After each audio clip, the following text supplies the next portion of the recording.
Aku hanyalah istri seorang petani kecil. Rumah kami berdiri di tepi hutan, dindingnya papan tua, atapnya genteng lama.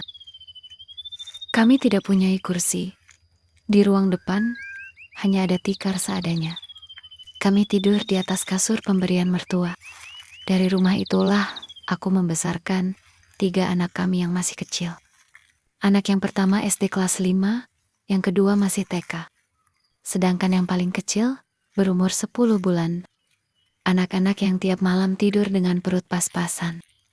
Dan tiap pagi bertanya kenapa ayah mereka harus selalu berutang. Suamiku bekerja serabutan, kadang kuli tani, dan kadang juga menjadi angkut hasil pertanian. Sebenarnya suamiku bukan orang jahat, cuma dia hanya terlalu lelah menjadi orang miskin. Sedangkan aku mengambil pekerjaan, borongan pipil jagung, yang upahnya tidak seberapa. Itu pun aku lakukan di saat yang paling kecil tidur. Suatu sore, beberapa temannya datang. Bisik-bisik di teras, wajah tegang, mata saling menghindar. Mereka mengajak suamiku mengambil kayu di hutan. Samar-samar ku dengar percakapan mereka. Katanya hanya akan mengambil beberapa gelondong kayu saja, yang dipesan oleh Mabel di desa sebelah, yang katanya aman.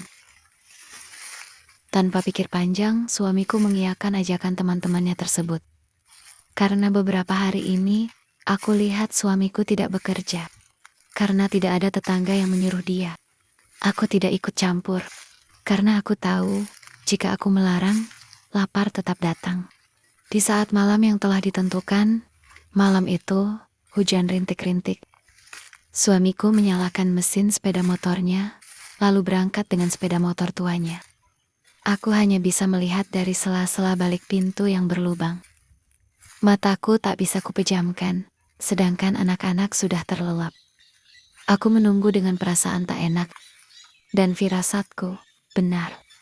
Selang beberapa jam berlalu, menjelang subuh, pintu belakang rumah terbuka pelan. Suamiku masuk dengan napas terengah-engah. Bajunya basah kuyup terkena hujan. Wajahnya pucat pasi, seperti orang melihat maut. Dadanya berdegup kencang. Motor kita ditahan Pak Mandor, Bu. Katanya gemetar dengan suara terbata-bata. Ia berhasil lari, tapi hanya motornya yang tertangkap. Motor itu satu-satunya harta kami. Tanpa motor, kami tak bisa ke pasar. Tak bisa mengangkut hasil kebun, tak bisa hidup. Aku hanya bisa menangis dan pasrah, tanpa bisa berbuat apa-apa. Suamiku bersembunyi di ruang belakang. Ia tahu, jika mandor hutan menangkapnya, penjara menanti. Anak-anak menangis ketakutan. Aku menenangkan mereka sambil berpikir keras. Dan disitulah aku mengambil keputusan yang akan menghantuiku seumur hidup. Di saat hari masih gelap, cuaca dingin masih menusuk tulang, tanah jalanan hutan masih basah. Aku memberanikan diri menuju mandor itu. Aku berjalan melewati hutan jati yang gelap di sebelah rumahku itu. Tapi karena aku sudah terbiasa melewati jalanan hutan ini di saat hari terang saja. Sesekali kakiku tergelincir di antara bebatuan dan lumpur. Tapi tekadku sudah bulat demi menyelamatkan keluarga kecilku itu. Aku tahu mandor itu. Lelaki setengah baya, berkumis tebal, berbadan kekar, berkuasa di hutan, bermata tajam, dan senyum yang tak pernah tulus. Ia sering menatapku terlalu lama setiap kali aku lewat di depan posnya.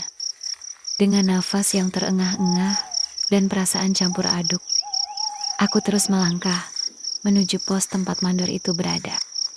Dalam bayanganku yang terlintas, hanya wajah sedih anak-anakku di saat bapaknya tidak bersama mereka. Aku sampai pos penjagaan hutan seorang diri. Jantungku berdetak seperti genderang perang. Mandor itu berdiri saat melihatku. Dia tersenyum padaku dan menyuruhku masuk ke dalam pos yang dindingnya separuh. Aku diam sejenak, berusaha mengatur nafasku untuk menenangkan diri. Motor, suamiku.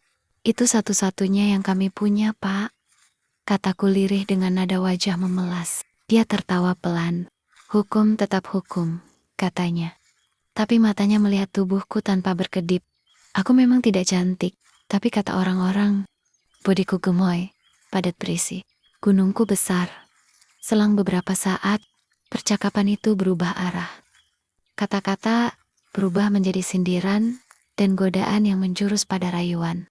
Tatapan menjadi nakal, ucapannya berubah menjadi janji yang kotor. Aku tahu persis apa yang ia inginkan. Bahkan sebelum ia mengatakannya, aku tersenyum memberi isyarat mengiyakan, tanpa basa-basi, dengan tangannya yang kekar. Dia memegang lenganku, lalu mengajakku ke belakang pos. Aku tidak berusaha menolak ajakannya, karena pikiranku teringat pada janjinya, yang akan melepaskan sepeda motor suamiku, jika aku menuruti kemauannya. Sesampainya aku dan dia di belakang pos, di sana terdapat pohon roboh, tapi masih hidup dan tumbuh. Di samping kanan dan kirinya, terdapat rumpun ilalang yang tinggi sehingga menutupi keberadaan kami berdua. Dia menyuruh tetap berdiri dengan kedua tangan berpegangan pada batang kayu roboh. Dengan nafas yang memburu. Itu terasa karena hembusan angin keluar dari hidungnya yang menyentuh kulitku. Dia membelakangi tubuhku, mengikuti posisiku yang sedang separuh membungkuk. Aku diciuminya dari belakang. Badanku terasa geli saat kumisnya menyentuh wajahku. Tenaganya yang kuat membuatku tak bisa bergerak bebas. Aku hanya bisa diam dan menyesuaikan gerakannya, agar aku sendiri tidak kesakitan. Sesekali aku menggaruk lengan dan bagian tubuh lainnya, yang gatal karena sebagian tubuhku tersentuh ilalang, ranting dan daun yang masih basah pada pohon yang roboh itu bergoyang-goyang. Setelah beberapa waktu berlalu, dia menghela napas panjang.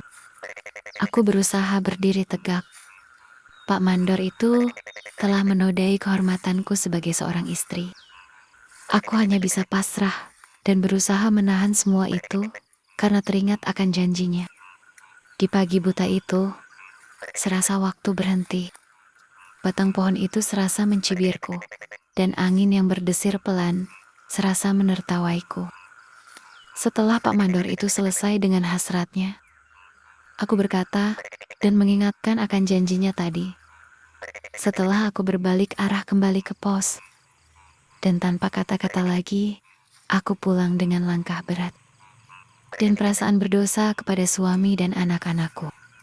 Tapi itu kulakukan demi menyelamatkan hidup keluargaku. Tidak ada saksi, tidak ada suara. Hanya hutang yang dibayar dengan kehormatan.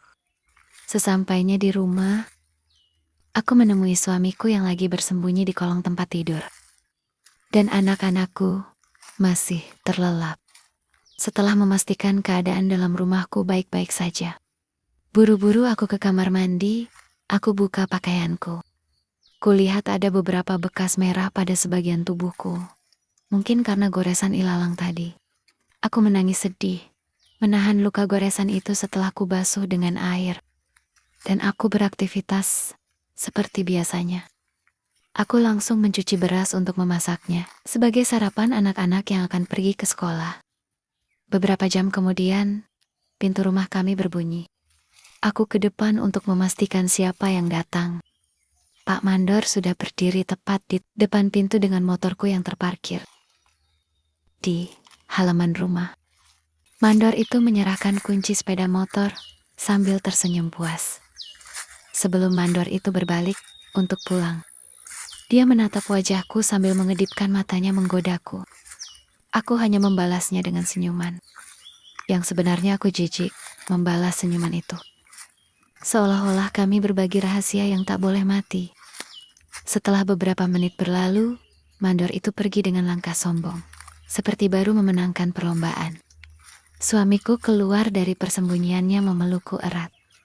Mengucap syukur, seolah-olah aku tak tahu apa-apa tentang kejadian tersebut.